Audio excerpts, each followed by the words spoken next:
Hola, ¿qué tal? Mi nombre es Ernesto Gama y soy docente de información de la Avenida Escuela Nacional del Maestro. Hoy en la clase de historia vamos a ver cómo han vivido las familias mexicanas los cambios de las últimas décadas. Después, en la página 164 vamos a encontrar para observadores. Con el título Mi respuesta inicial vas a escribir en una hoja blanca, vas a escribir la fecha y tu nombre y escribirás las preguntas que aparecen arriba. Número 2. Observarás las secuencias de las imágenes de estas dos y vas a contestar qué escribirás como posible respuesta para esta pregunta. Número 3. Conforme estudies este bloque, registrarás la información nueva para que encuentres en cada tema y que esté relacionada con la pregunta. Al terminar el bloque 5, vas a completar el esquema de selección, lo que aprendí y lo que utiliza la información que registré en tu cuaderno. Estas son las dos imágenes que te hablaba, donde una se habla sobre la urbanización de la Ciudad de México en las décadas recientes y número 2, los rescatistas buscando víctimas en 1985. Ahora bien, vamos a pasar a la página número 165 de tu libro. Recuerda que si no lo tienes lo puedes consultar vía internet. Leo y comprendo. Después de estudiar cada tema para comprender el periodo, elaborarás en una hoja un esquema como el siguiente y responderás las preguntas según se presente la información en tu libro. ¿Cuándo y dónde ocurrió? ¿Cuáles fueron sus causas? Vas a escribir el tema, cómo sucedió y quiénes participaron. Aquí también podemos ver las imágenes: el movimiento zapatista de la liberación nacional, alumnos en clases de computación, y aquí los festejos del bicentenario de la independencia y el centenario de la revolución. Después vamos a pasar a la página 166 de tu libro. Ahora sí, la situación económica en el país y la apertura comercial. Una crisis económica se caracteriza por el desempleo, el cierre de empresas y el aumento en los precios de los productos que consumen.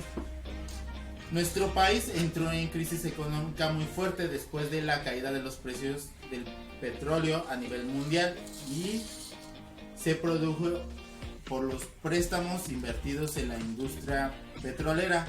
Esto hizo que entre 1976 y 1985 las deudas externas, es decir, el dinero que nuestro país debía a los bancos de otros países, aumentara de 23 mil millones de dólares a 96 mil millones, lo que causó la devaluación de la moneda, o sea que el peso perdió su valor con respecto al dólar. Por ejemplo, en 1976 nuestra moneda valía 12.50 pesos por un dólar, y en 1988 ya se pagaban 2.285 pesos por un dólar. Otro efecto de la crisis fue el movimiento de la inflación, pues los precios de los productos y servicios subieron excesivamente no solo en México sino en el mundo. Entre 1981 y 1982 se experimentó una crisis económica debido a que se disminuyó el precio internacional del petróleo. Esto provocó que los ingresos del gobierno mexicano se redujeran bruscamente y resultó afectada la economía. Para enfrentar esta situación, el gobierno tomó diversas medidas con la nacionalización de la banca en 1982. Es decir, todos los bancos pasaron a ser propiedad de la nación. También se pusieron a la venta empresas del Estado.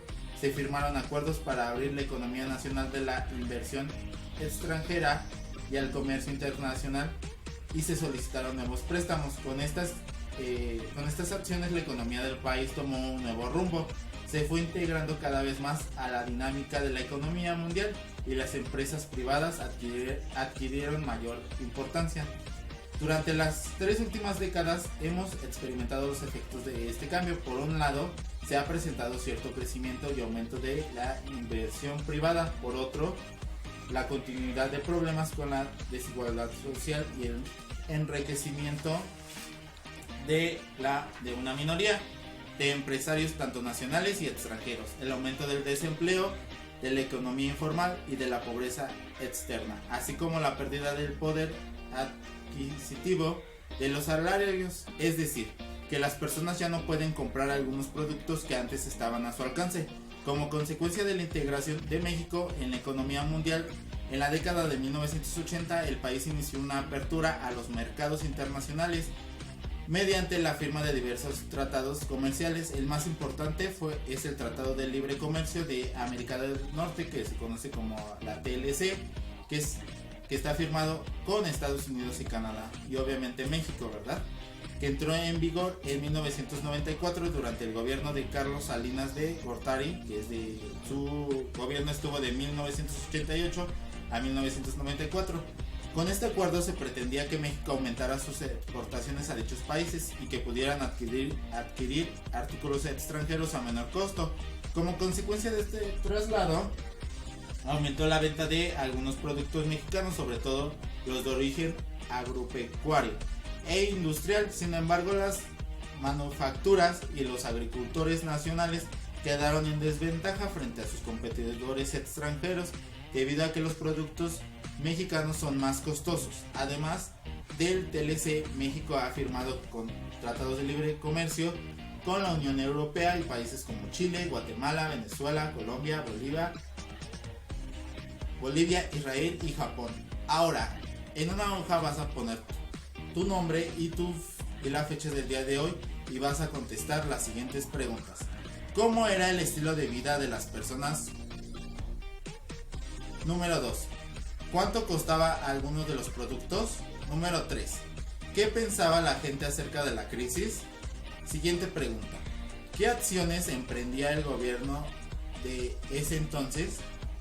Al finalizar estas preguntas, coméntalas con alguna persona. ¿Y qué efectos también vas a notar? ¿Qué efectos tiene una crisis económica en tu vida cotidiana? ¿Y cómo consideras que encuentras la economía en la actualidad?